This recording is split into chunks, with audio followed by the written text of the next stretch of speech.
Tim Petrowich for Dateline Marion, and as usual, our guest is Marion head football coach Kerry Martin. And Coach, I asked you before we started if you were ready to hear this phrase, but we come into Friday, and it's the final home game of the regular season, and it's hard to believe that it's gone that quick. Yes, and for the seniors, it's a big night. It's you think you've got all this time left to play, and next thing you know, it's senior night, your last year of football, and no guarantee you'll play here again. So it's kind of an emotional night when you've been invested in the kids like we have, and they're invested in us and the program, and it's a tough night to say goodbye to some really good football players.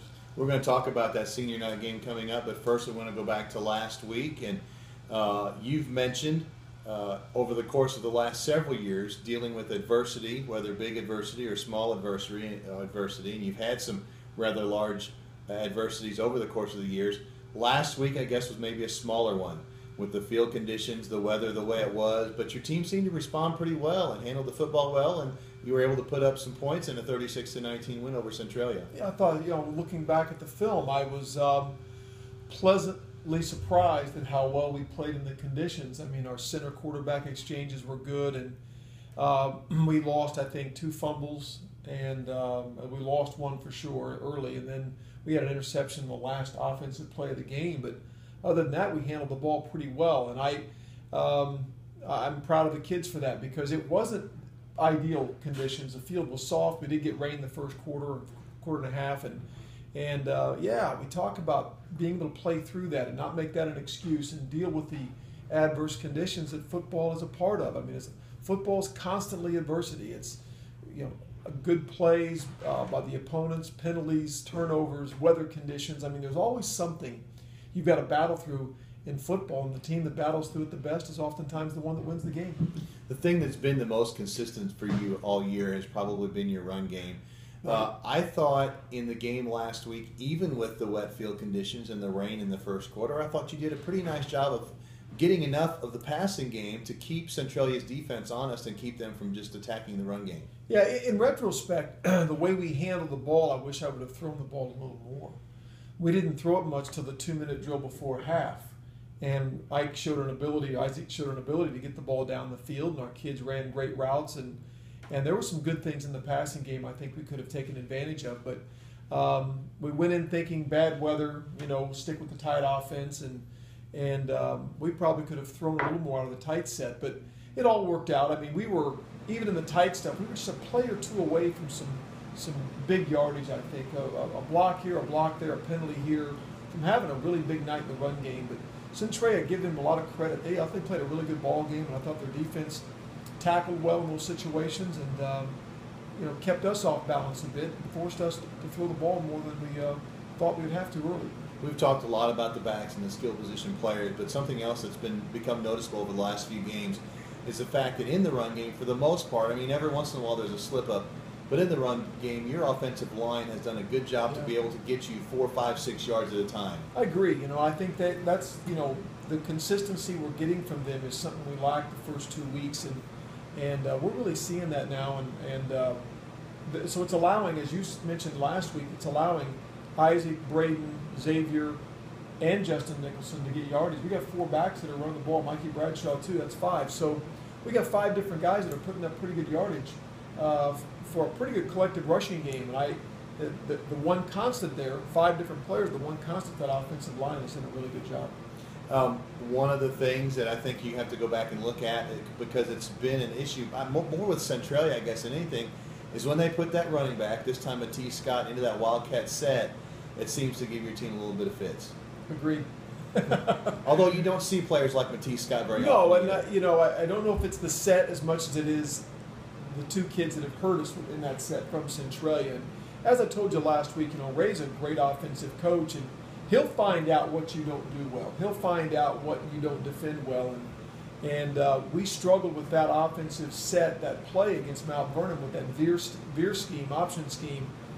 And he tapped into it a little bit, going to the Wildcat set with him, and I thought it was a great coaching move. It wasn't a surprise to us. I think we kind of anticipated that might happen, but how well he ran it was the key. I mean, he did a great job. The kids blocked it really well, and so Fortunately, our defense began to do a better job in the second half off that, the third and fourth quarter. But it was a weapon. In the third quarter, especially early when they closed within 2 points, we were in some trouble and saw a good bounce back by our kids. Well, and then you slowed them down two ways. First of all, you established a long drive and went back down and scored. Right. And then that gave the defense a chance to figure out what was going on and adjust, and they slowed that game down after that. They did, and Coach Dunning and his defensive staff did a good job of making some adjustments, and the kids did too on the field, of course, and carrying that out. So it ended up working out okay. But again, Ray's a good offensive coach. He's going to find some ways to score some points.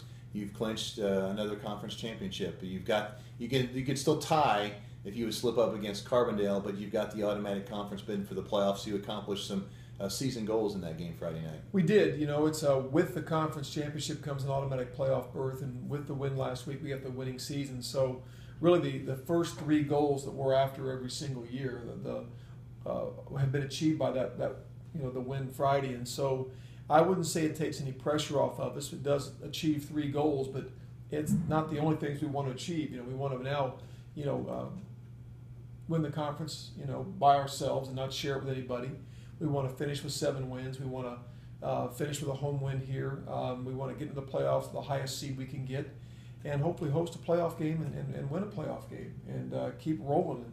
And again, we're here to compete for a state title, and we're trying to do the things as a staff and a team that can help us do that. And so we're happy with the achievements of Friday and what it's helped us do, but it's just, how it is. It's a new week, it's a new opponent, and it's time to think about the next task at hand. The next task at hand is Friday night. It is the final home game of the regular season, and it's a Carbondale team that going into the beginning of the year, if someone had said Carbondale will be 0-7, you'd laugh at them because no one would think that. Right. Yet they are 0-7. At the same time, if you look at their schedule against a pretty decent Centralia team, they led it going into the fourth quarter, and against Althoff, they actually took the lead in the fourth quarter last week, gave it up late, but had a chance to kick a field goal at the end of the game to tie and send it into overtime. Yeah, I know. And as Coach Dunning said to me today, he said, if you told me this team on film is 0-7, I would tell you you're crazy because they don't look like an 0-7 football team. And like you just mentioned, they're not that far away from having wins. They've been blown out just a time or two. In the other games, they've been right in the hunt all the way to the end. So it's going to be a tough game for us. And I don't, regardless of what people think about the records, there's a fine line in our conference between who's at the top and who's at the bottom. There isn't that much separation. So we have to play a very good ball game. We have to execute like we've been executing, play as hungry as we played, and then we can have a chance to get a win. But if we do anything other than that, it'll be a struggle. I think very similar to your team and to a team like Althoff, Carbondale mixes the run and the pass up pretty well, which again makes you have to be honest and not key on one part or the other of their offense. Yeah, they've got some really good skilled kids. They've got some kids that can flat pick it up and lay it down. They can run. They've always got really good skilled kids, and they've got some size. Just looking at our board up here with their defense on the board, they've got some big, strong kids, and so it's not. They're not 0-7 because of a lack of talent. They're not 0-7 because of a lack of skilled kids and size and speed. It comes down to they've got a new coach who's putting his personality and his signature on that program, and that takes time. I know of all people, I know how much that can take, and you got to get your kids and your philosophy ingrained in the minds of those kids. So I think it's going to take Mark Albertini some time, but I think he's going to do a great job in the end. Friday is a lot of things. It's homecoming, so you're in the middle of homecoming week celebration. It's senior night, and of course with those comes the annual Gold Rush. So it's going to look a little bit different like it did earlier in September for the Pink Out. The stadium's going to be gold, and so it's just going to add a little more excitement to the game. Yeah, it's kind of a nice night. We want the fans to wear as much gold as they can, and whether it's hats, sweatshirts, whatever, and our team will wear their gold jerseys at home, and it's a special night. It's an exciting night. We tell the kids that everybody has their job to do at homecoming. Our job is to win that ball game, and so we're going to be focused on that, and we're going to embrace and enjoy the other activities, but we got to stay focused on what is our number one mission. That's to go out and beat Carbondale. So it ought to be a good night. Ought to be a great week once the weather clears up, probably Wednesday and Thursday, and we're looking forward to a good night of football. And I'm sure they can take a look at the Althoff game when you went to Althoff and beat them on their homecoming and say, hey, we don't want to be in that same boat. Right. Yeah, that's exactly right. And so you know, you can use homecoming one of two ways. Homecoming can be a distraction. Homecoming can be a great motivator. And we've been fortunate our kids have used homecoming as a motivational tool, I think, because we visit all the grade schools during the week, and we have breakfast with some and do a pep rally at some others, and we see the parade in town, and we see all the grade schools and the community lining the parade route. And that has always served as a reminder of we're not just playing for Marion football, we're playing for our community and what is a community rivalry. And so we're looking forward to it. It ought to be a great night of football and against a worthy opponent, and we're excited. I'll ask this question again. I think I asked it once earlier in the season, but from your team in week 2 to your team going into week 8, what have you seen? Growth, maturity, consistency. I mean, to me, that's, you know, we've grown, I think, in a lot of areas, but I think that growth includes confidence.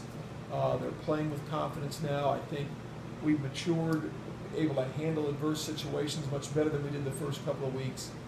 And I think we're much more consistent. We can, you know, go out and play 4 good quarters of football, and we've kind of done that really since Harrisburg. I wouldn't say we've had a really bad quarter where I looked at the film and said we fell apart in that quarter of the game. I think we've been putting 4 quarters together, and I think our special teams has continued to improve and make plays for us, and found a way to score some points last week. So those things kind of to me stick out as what's the difference between weeks 1 and 2 up to week 7. Coach Kerry Martin's our guest. Friday night, homecoming, Gold Rush, senior night. Good reason to be here at Wildcat Stadium. So wear your gold and be here for a 7 o'clock kickoff. That's right. For Dateline Marion, I'm Tim Petrowich.